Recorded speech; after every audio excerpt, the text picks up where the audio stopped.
Have you achieved success and a high income, but still lack personal fulfillment and work-life balance? You're in the right place. Welcome to the Successful But Struggling podcast. Join us as Erin, Eunicia, Joanne, and Mim share transformative insights and practical strategies just for you. Discover real stories and lessons that will elevate your personal satisfaction, professional accomplishment, and financial empowerment. Welcome back to the Successful But Struggling podcast. This is one of your hosts, Dr. Joanne Sotelo, and I am here today so excited with one of my favorite people, Mim Abby, our expert in leadership and professional growth and advancement. And as promised, this is the first of our 4-part masterclass to maintain and increase your success with a lot less struggle. And I am so excited for this, what's coming. And Mim is going to be talking to us about the top 3 mistakes leaders make and how to overcome them. Is anyone else excited or is it just me? Mim, oh my goodness, you have so much experience. Tell me, right? Like leadership is such a big word. It's almost scary when people talk about leadership. I'm going to start straight to it. What makes leadership hard? Oh gosh, thank you, Joanne. It is hard. It's such a great question to start it off because we know how important it is and we know it is not an easy job. And yes, I have 3 decades of coaching leaders around the world at Fortune 500 companies. And what I have seen over and over and over is that, as Shakespeare said, heavy is the head that wears the crown, because everyone is looking to you as the leader. People look to you, people look at you. There's nothing that you do that goes unscrutinized when you're the leader. You're in a fishbowl. You feel the responsibility. You know that you are accountable. You have that accountability. And you know that these days you have to be not just a leader, but you have to be a genuine leader. I mean, in the old days, I think you just got to do your leadership the way you did your leadership. But these days, there's a camera everywhere, and people have so much access to information and seeing how other people lead. And people are so skeptical in ways that they haven't been in the past. And so your leadership, you can't just get out there and wield your leadership around. They have to know that you mean it, that you are in it, and that you're very authentic and genuine. And yet, doesn't mean you can just let your hair down like, it's a Saturday. I mean, you've really got to show up with your very best and at the same time demonstrate that authenticity. So it's a big ask, is being a leader, being an effective leader today. And being a leader can mean being a leader at work. It can mean being a leader in your community. And of course, can mean being a leader at home. So many different types of leadership. And look, I see leaders, Joanne, you asked what's so hard about it. I see leaders get thrown into leadership with no training. They were just great at what they did. And so when a spot came open, or maybe a department or a company grows, and yikes, we need another leader here. Well, she's good. Let's stick her in. He's good. Let's stick them in. And they have no idea what they're doing. And they're trying to do their very best. They really want to do the right thing. And they're talented, but they don't have the skill necessarily, and so it's just like bumps and bruises along the way. And then if you're really talented, then they keep you in there, and then you advance to the next level. But I find executives, I mean, the highest levels of leadership, Joanne, and they are making rookie mistakes when it comes to leadership, because they never got the lessons along the way, because they just got thrown in there. So I feel really bad for a lot of leaders, and then I see them get stuck because they're beating their head against a wall. They're trying so hard, and they get burned out. They get stumped with poor performance situations. Like, I've just got this difficult situation with a team or with a performer, and they don't have the skill. Like, what do I do with this? And then I also see leaders, and including executive level leaders, who, just because you get into the executive ranks, unless you're actually the CEO or at that level, but when you enter the lower executive ranks, you don't want to stop there. You want to keep going. But I see leaders get to their first like VP job, even director job, but let's say VP job, and they can't get to SVP. They can't get, like, you get stuck as a leader, and sometimes for a long time. And you advance to a certain level, you can't get further. So you feel like you're stuck. And so many times it's because you missed some of those things early on. And so I feel bad for leaders. So I'm very passionate about working with them because, in my experience, they want to do the right thing. But wanting to do the right thing and doing the best thing don't necessarily equate. And Joanne, I know that you're a leader. You're a leader in medicine. And tell me what of that, if anything, resonates with you? My goodness, my brain is spinning just with this answer to this first question, because I was one of those that, Mm. I can say it in a humble way. I was the director of my clinic. It was party of one. Right? So it's like, oh, you're the leader because it's party of one. Yeah. And then, of course, we grew, and now we're a department of like 40 some. And I was leader for 16 years. I was just recently out of that role and going part time to do more coaching. And I was one of those exactly that you're saying. I was very passionate about it. I get mama hen, like I'm overprotective. I want everyone to succeed, but I really didn't have any training really. And they say like, oh, you're a doctor, you can figure it out. And on top of that, of course, I had to work. I still have my full-time job seeing patients. And I wanted to say so much, right? Because I feel so lucky that you're here and that you were having these conversations, right? Because it's what you were saying, that it's not just the leadership, right? Or sometimes people hear leadership and they just think of a role or a title. And right, like such an important conversation to know we're leaders in so many areas of our lives, right? That's something that I talk to my doctors a lot. Like, just because you're not the director of the clinic or you have an administrative title doesn't mean that you're not leading your patients, your staff, your nurses, and like you said, at home, your kids, right? It's tools that we all need. So don't tune out just because you don't have a role, right? And the other thing that I love that you mentioned, because I have the privilege to know you, and I know how much you help people in advancements, right? And to go to the next level and promotions, right? So leadership skills will help you in all of that. And again, I can say from my opinion, there's because I always want to learn and grow, like I try to seek education, and there's just so much information out there, and like all the kinds of different leaders, and do this and do that. And it is, I have to say, Yes. for myself, it has been a little overwhelming. So it's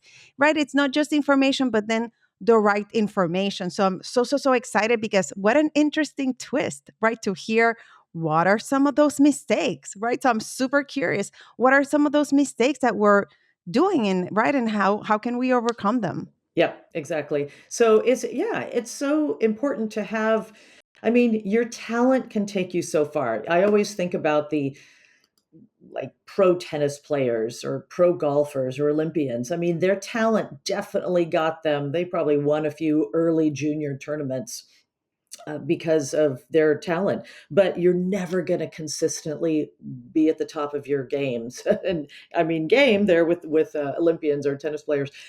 You're never going to consistently be at the top, at the world top, unless you've got skills, unless you've got training, unless you've got coaching. And so I'm very passionate about giving people, helping people with the information that will help them to meet that great intention they have of being a wonderful leader, being a strong leader, and being able to grow in their careers. And or if you're a business owner, leading that business and leading that team, so you can continue to grow your business to the next level, whatever it is. A lot of different types of growth and advancement, but they don't happen without really being skilled up in leadership. So I'm so excited to be here talking about this today. So yeah, so Joanne, it's, I know I promised you those three top mistakes, and you can tell us if these Yeah, resonate I'm with you. anxiously waiting. Exactly. Well, I'm like literally taking notes right now. yeah, I know. Well, the first one that I want to say is maybe unexpected, and it's really that I see that leaders don't take the time or the intention. They just don't give any attention to leading themselves first. because they're so focused on other people. They're so focused on the work. You get into leadership and then you grow in leadership and you go, well, I've got two jobs. I've got work there has to be a work output. There has to be, with execution is everything. And we've got to execute so that we can hit the numbers by the end of the month, the quarter, the fiscal year, et cetera. And I've got a team of people to do that work. So I'm focused on the work and I'm focused on the people because I feel so responsible and I have to focus on them. And of course, there's a great cost. There's the cost of burnout I mentioned before. There's absolutely the cost of just not being the great leader you want to be, of not showing up as your best. And you wind up becoming a bad role model for your team because you're not taking care of yourself. And so then you're getting reactive. You're reverting to complaining. The last thing you want to have a leader do is complaining. You revert to some personality quirks that maybe aren't the best, and certainly not the best use when you're not at your best, like sarcasm. I was coaching a leader and who was not leading herself because she didn't think that that was really part of her job, because she had a big job. She's an executive. Is not a first level or even middle level leader. She's an executive. And she got some feedback that she would show up in meetings and she would just come across as demanding, demanding, demanding. And I'm not saying there's not a time to be direct, but if you're coming across as overly demanding, that's going to turn people off. And when people get turned off, then they don't want to collaborate with you. They don't want to follow your direction. They don't want to work for you.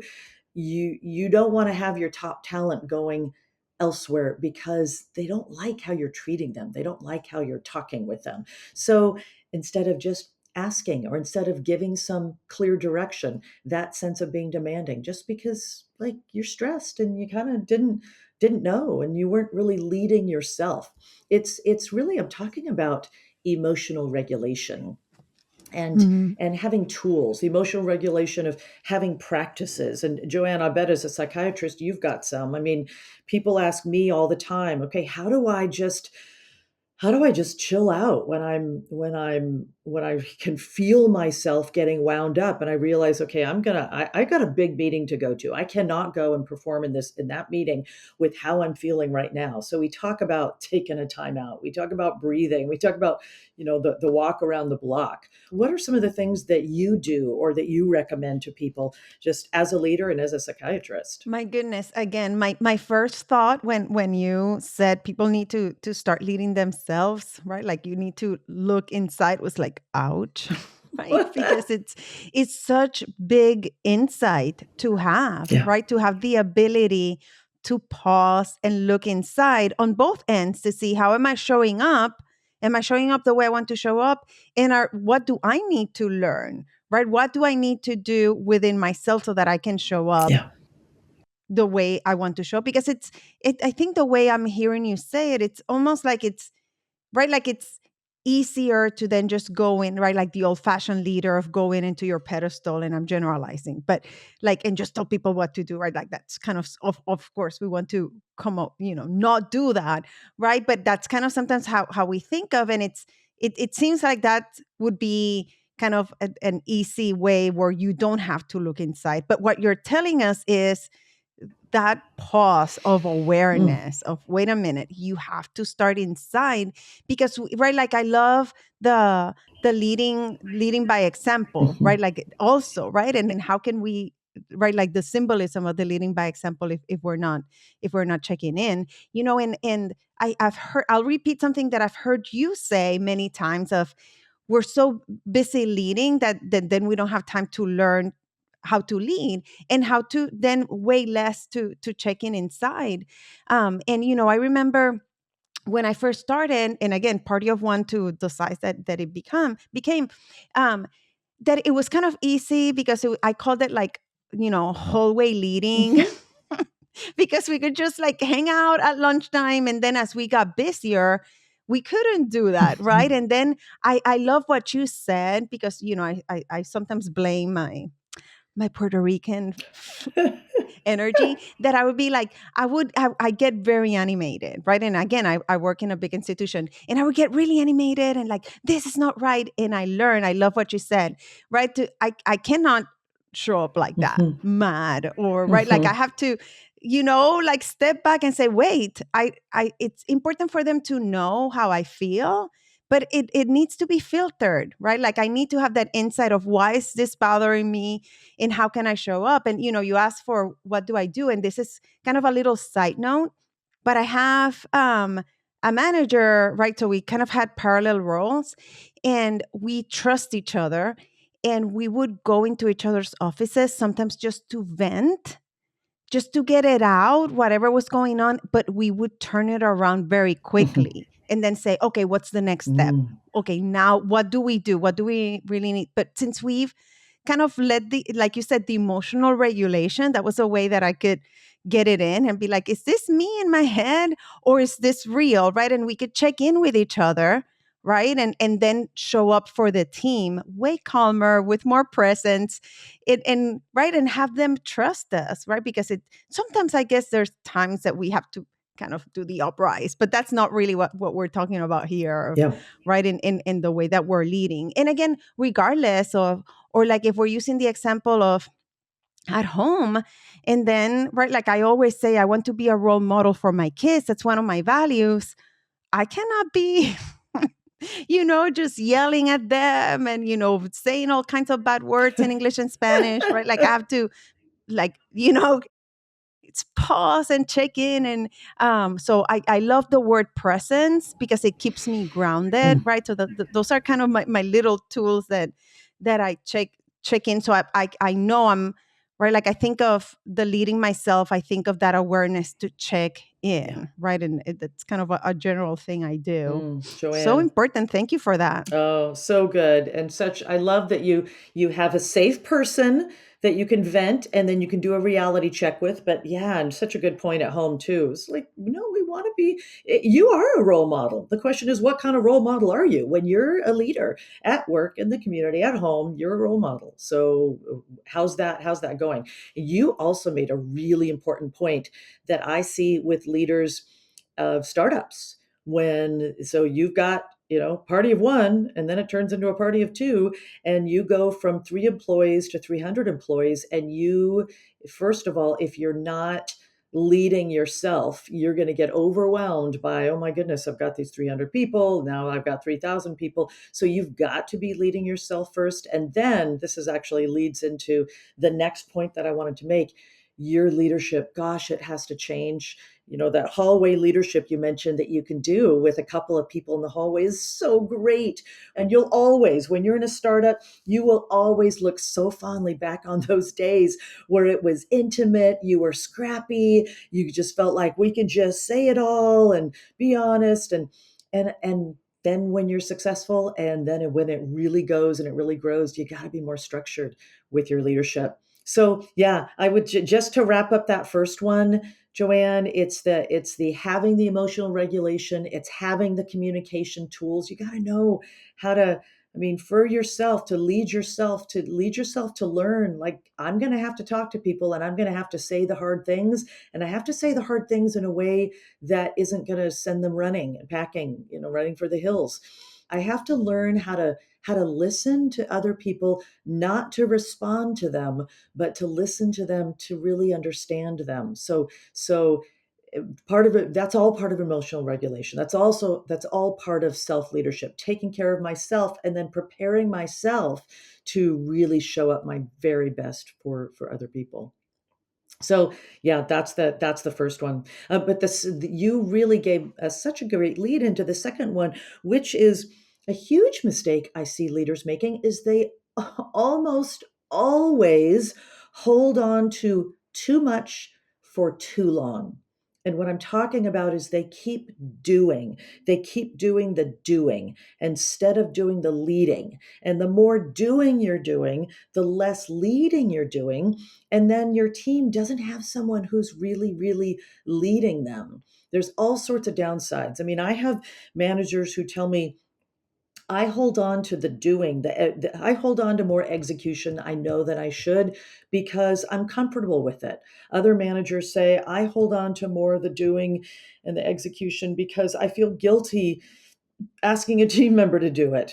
And we're all so busy. How can I ask them to do something else? I hear others say, oh gosh, I know that I'm going to do it right if I give it to, if I, the big word that I haven't mentioned yet is delegation. If I delegate it to someone, they might not do it right. And then, everything is messed up. And so there's a lot of fears. There's a lot of really good reasons why people do hold on to too much and they don't delegate. But of course, the costs are great. The cost, you're not going to grow if you just keep doing the doing. You just did your career stopper right there, or your business stopper. If you're growing your own business, you're not going to be able to grow if you keep doing all the doing. And of course your team's not going to grow either, because delegation ultimately should be about stretching people. Not all of it, but a lot of the delegation should be stretch assignments so that people grow. And when people grow, they are engaged. I had a manager I was coaching, a leader I was coaching, and he got so good at growing his team, and he had the time to grow his team because he was delegating. And so once he had things off of his plate, he had time to coach people. He had time to develop people. He had time to really regularly have very, very like deep developmental conversations that helped people grow. And what happened was he got a reputation in his organization, and people just fought to get into his group because he was a developer of people. And they knew, if I go and work for Steve, I am going to grow, and I'm going to grow in my career, and it's going to be good for me. And of course, it was great for Steve because he then had his pick of all the most talented people, and it just kept coming through. And he became this talent growing machine. And gosh, if you're on the leadership track and you're in leadership, the people at the next level of leadership notice that, because you're turning out great talent, and that's only going to be good for the organization. So Joanne, what I'm saying is delegation is your friend. Mm-hmm. And coaching, when you delegate and you get stuff off your plate, then you can coach, then you can give feedback.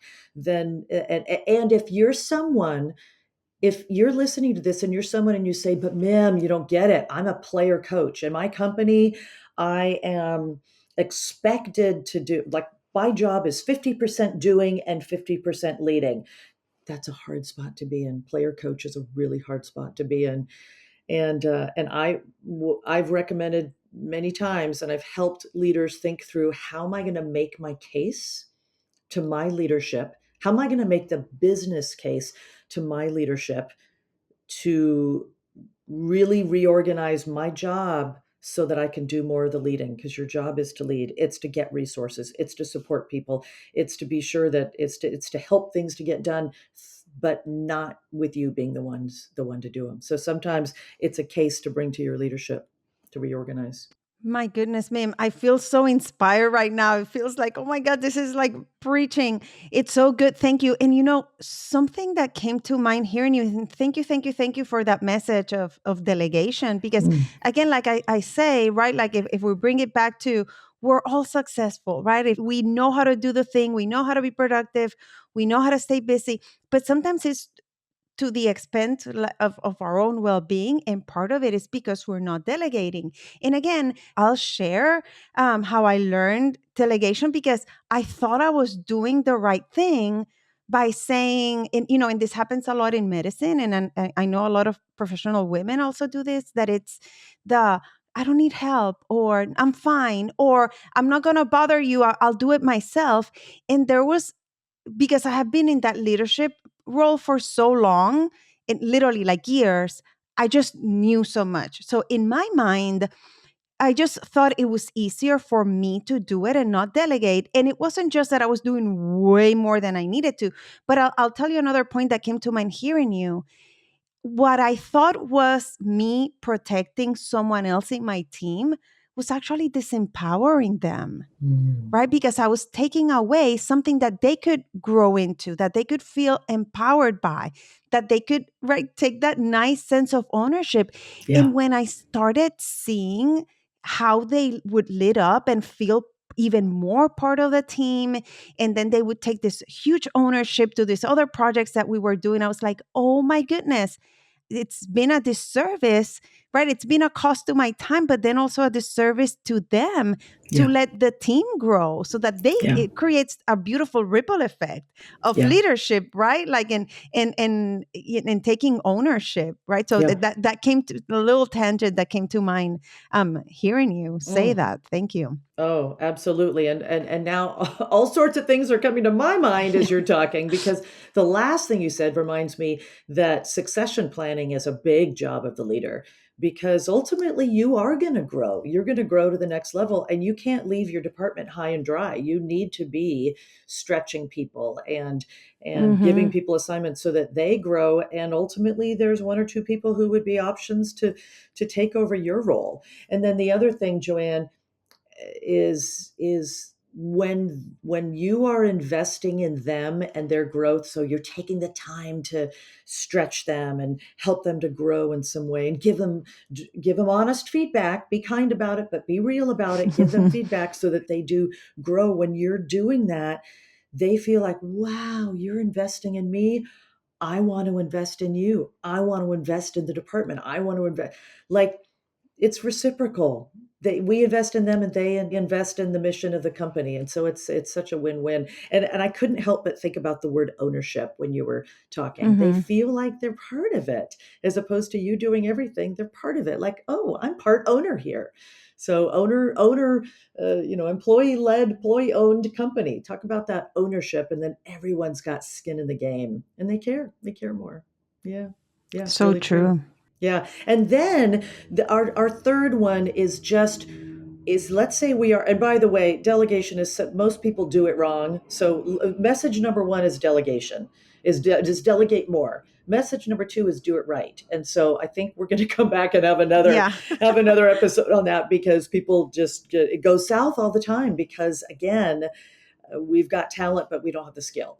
So we will come back and talk about that. But the third one I want to mention is that one of the big dangers that takes leaders, but they don't even know it's happening, but they just get sucked in to problems. They get sucked more into problems and solving problems, and like their head is down than on leading to the future and leading the direction of the company or of the department. And if you're not keeping your eye on the big picture, then it could be that you're solving all these problems, but you're starting to go the wrong direction. You got to keep your head up on where's the vision, where's the direction, where do we need to be going. And a subset of this that is a big one that I see more often than not is with the players that a leader will have. They'll have their high performers, they'll have their middle performers, they'll have their low performers. There's very typically a bell curve with this, so that maybe if you've got 10 people on your team, let's just go a 10-person team. You could do the same with a 10,000 person company. But I'm just going to say you got 10 people on your team. You got 1 to 2 highest performers, 1 to 2 lowest performers, and everyone else is in the middle. And that's the bell curve. And what happens is that leaders, if they're not being intentional, 9 times out of 10, they allow themselves to get sucked, time and attention sucked into dealing with the low performers. And so, okay, this person is underperforming, or Mm-hmm. gosh, God forbid you've got an HR issue with this individual. And you go, okay, I've got to, and you do. It's true. If you have got an HR situation, you have to dot the I's and cross the T's. So there's no question that there are things that there's attention you have to give. And also just your heart. You want to help this person turn around. You want to help this person overcome whatever obstacles, and maybe they're just they've checked out, and you've like, oh, okay, I got to get them to check back in. And so you give all this time and this energy and this attention to that low performer, and your goal is to turn them around. And what I know from my experience of working with so many leaders throughout the years, is that I have heard the turnaround stories, because it does happen. And it is amazing when it happens. I've worked with leaders who they were that low performer. And then they got feedback from their executive leadership and they had a complete turnaround. So I've seen all the good stuff. What I have also seen is that the turnaround stories are in the minority. Hmm.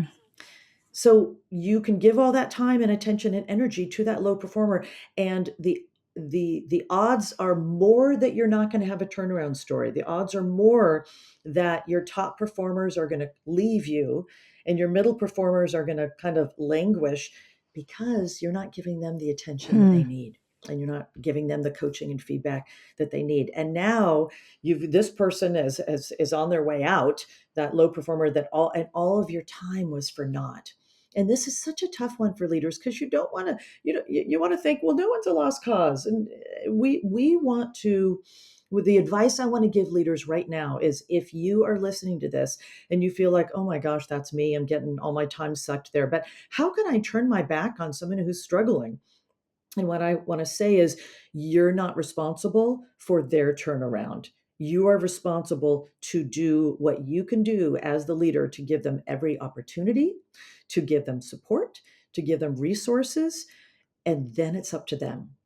And if all of your time goes to them, that time will more often than not be time that you can't get back, and you don't get an ROI. You don't get a return on your investment of time. So I want you to think about, what are you losing and what is it costing you if you are not giving the time and attention to the future. And the future of your group lies in the hands mostly of the top performers and of that middle performers. If you give them attention and coaching, you're going to coach a bunch of them up to top performers. And now you're leading into the future. So obviously I'm very passionate about this. Wow. No, my goodness. Like, I'm here thinking, I cannot believe that we have you here Oh, teaching us and giving all this, your 3 decades of experience. What a unique hmm, gift that you can give us. And I was thinking of that, from what you were saying, it reminded me of that book that's pretty famous, the Jim Collins book, Good to Great, and how he talks about what you're saying of how do you take care of your yeah, people, and right, like it's not just leading from a pedestal and who's in the bus and who's has to get out and yeah, who you're going to, you know, help grow. And these are not easy things, right? Like that's why yeah, we keep on going back to the word intention and how do you do it, right? And hearing you, right, like there are tools, there are strategies, there are yeah, things, there are yeah, steps that we can learn, yeah. right? And I'm sure we'll be hearing so much more from you about Mm, all of this. And so looking forward to all of it. Thank you. Wow. Like I'm mm, here, I literally have mm, like 2 pages of notes just hearing you, and right, and we talk about this. So thank you. And I cannot wait to get back and share some of these ideas. So hopefully everyone is taking notes and and paying attention to how to apply this in your life. And Mim, mm, you shared so much value just in this time here together. What would be, right, if we were thinking of the way we've been thinking of leadership, if you gave us like one last nugget of mm. inspiration, what would that be? Oh, thank you, Joanne, for that. Yeah, you know what? The word that comes to mind for me instantly is the word honor. And what I mean by that is honor your leadership. Honor your leadership. And Mm, don't just work. Don't just, if we're talking about leadership at work, let's just take that. Don't just work.